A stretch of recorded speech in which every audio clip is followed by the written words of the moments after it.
Today I'm going to be doing a demonstration of these orcas with Derwent Graphitints.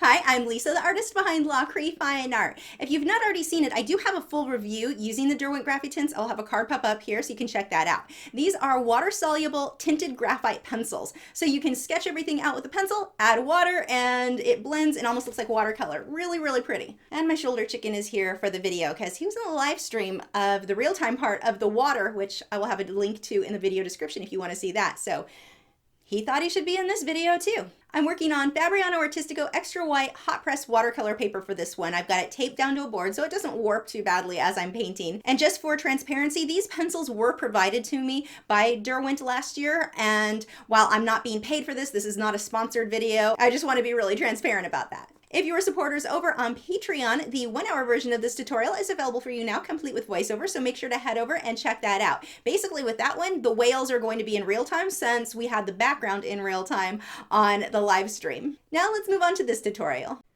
I apologize for these annoying lines going through the video. That will stop very shortly. Now, normally when I work with any sort of water-soluble medium, whether it be watercolor, pencils, my Inktense, the Graphitint, I will draw things out with a water-soluble graphite pencil. That way my graphite lines don't show through my work. However, in this case, I used a regular graphite pencil just because my whales are going to be darker. It doesn't matter if I have those lines showing through. And that way when I go on top with the color with the pencils later on, I can just go over the whales and don't have to worry about painting around them or anything like that. I'm not going to lose those lines. So that was a little bit different than how you'll normally see me work. This section we're going to go through very, very quickly because you can view this over on the real-time version from the live stream we had recently, and I will have a card pop up so you can check that out. But basically, I'm just laying down the color very quickly. The nice thing with these water-soluble graphite pencils, one of the things that I like so much about them is that they blend out so smooth. Much smoother than like if I use Inktense. If I use Inktense for my base layer and then blend out with the pencils like this, I'll get a little bit of a grainy, gritty look, and that is not the case when you're working with the Graphitint. These are a water-soluble graphite pencil, and once you add water, you shade them in with your pencil, add water, and you can see how beautifully these blend out. And you can layer on top of layer until you get your color saturation where you want it to be. You can get these in sets up to 24 different colors, so there's not a ton of different colors, and you're going to get a very muted feel. I really want to use these for something that has a lot of like flowers or make it look like an old photo because you do get that really nice muted soft feel with these. So that will probably be one of my next projects when I use these pencils again. I do have a full review of these pencils. If you've not seen it, I'll have a card pop up so you can check that out if you want a bit more information. You can see as I do this, I'm being very sketchy. I don't really care about my pencil strokes. They're not really going to show in the end. Once I go over that with the water on a paintbrush, they're going to blend out completely. I'm working on Fabriano Artistico extra white hot press 140-pound watercolor paper for this. And it starts to warp a little bit, but because I've got it taped down, when I take a hairdryer over it, it will dry right back into place, so it'll be perfectly flat. And I did draw these a little bit farther off to the right than I'll have my finished piece be so that I can cut the Fabriano Artistico name off the paper there. And I'm using several colors of the blues, that kind of a dark indigo. I don't remember the actual colors, but I'm using all of the blues, and I'll even add a bit of purple into the darkest part of my water. You can see I've got it where it's much lighter at the top and it gets darker and darker as it moves down. And then it rounds off on the sand as I work my way forward. But notice the shape there where I've basically got a U for the water and then an upside down U where the blue fades into the sand. I don't want a harsh line where the sand meets the water in that background. Not like where if you were doing a landscape and you might see a definite line between the mountains and the sky. That is not what you want for the water here. You just want that to fade out. Taking that hairdryer and drying everything back into place. You can see, unlike using actual watercolor, watercolor will lift as you add additional layers. These really don't, so I'm able to layer, blend them out, dry it, and then layer again. But while wet, they blend really, really well. So I can blend the light blue into the dark blue into the sanded area. They work really, really smoothly. That was kind of my big thing on this one, was testing out how smooth I could blend them. Because the last time I tried these, I kept a very rough brush stroke look for that background. I had done a bird, and so here I really wanted to try how smooth can I get these, and I really like these results. And these are one of the pencils, I think the sketchbook that I'm working on, you'll see where I use these quite a bit. Because it's a very fast medium. The video where I did the live stream, I spent 2 hours in the background. If I were doing this without the live stream, I'd have this background done in probably, I'd guess, I don't know, 30 minutes, an hour, not nearly 2 hours. It is a very, very fast medium. So that's one of the things that I like so much about it. I do like the muted look, and I do like how quickly you can lay these colors down. And you can get way more detail than what I'm doing on this one if you want. With this, I'm just kind of experimenting because this is a fairly new medium to me. This is the only the second time I've used them. So I just want to see what they can do. Again, this one, my main test was on getting a smooth blend, or getting that smoother blending. And I do like how you're able to get these very soft brush strokes. So I can get the smooth water in the bottom section here, but the top where the water is coming down, you can see those brush strokes, and I just loved that look.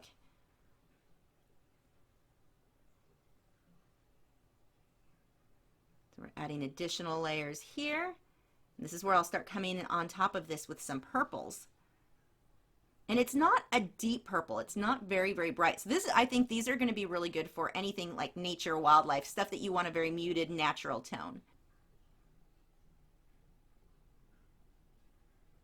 Again, I'm just scribbling side to side. See how I'm holding the pencil to its side? You'll really see that better on the live stream, but I'm getting better coverage. And one of the things I mentioned on the live stream was that I wish these came in block form so I could cover more area faster. And they actually do. There's only a few colors. I want to say there were 4 different colors available in block form. I found out from Derwent this last weekend. I was demonstrating for their booth at an art convention, and I found out they do have these in block form, so I was pretty excited about that. I'll be getting some of those to try out sometime in the near future. So I think when you're doing these bigger pieces where you want to, you know, fill in a large background area, those are going to be really nice. I can't wait to try those.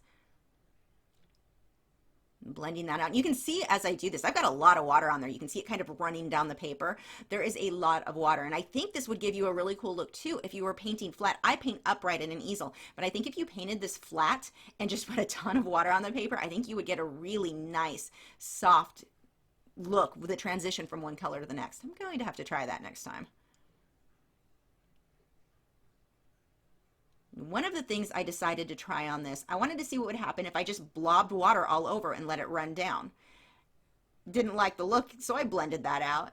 Not a big deal. Remember, when you're painting and drawing, especially in a case like this where, I would say anytime really, but when you're new to a medium too, make sure you're trying different things. Experiment.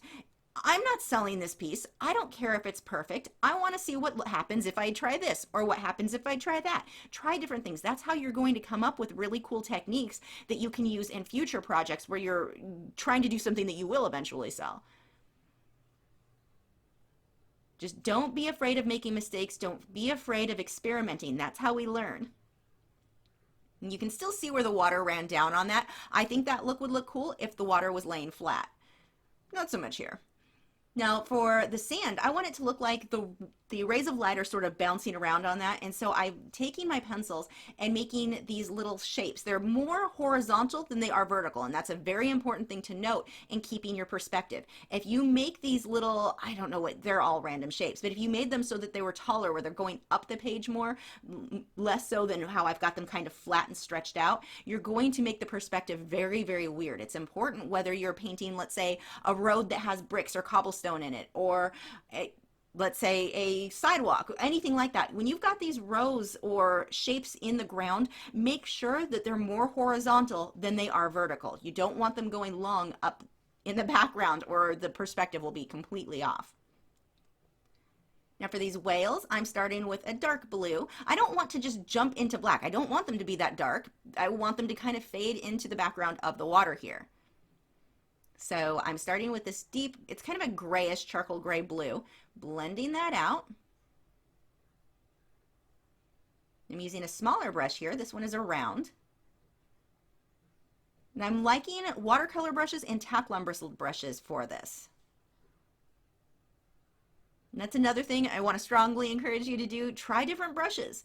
Don't be afraid of using a brush and thinking, oh, it's the wrong brush for this. You're not going to know that if you don't try. So experiment with stuff. Don't be afraid of making mistakes. They are necessary in order for us to improve. Doing the same thing with these guys. You can see where I've left the upper section much lighter than the bottom portions of their body. Also notice that the white on these guys, I don't leave them solid white at all. I want them to be very muted, very toned down. They're in deep water. They're not going to be bright white. So here, that's where when I was blending that background, I let that background blend right over the white portions of these guys, knowing that I wanted it to look like they were underwater.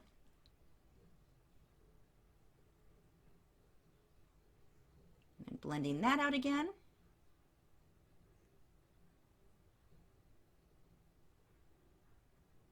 And then I'm going to do the same thing on this last guy.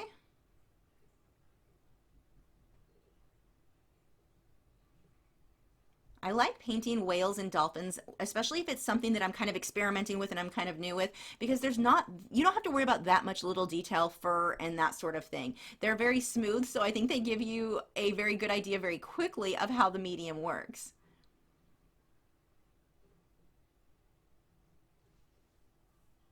It's one of those things for artists who are beginners. I always encourage, I think that they're a great way to start.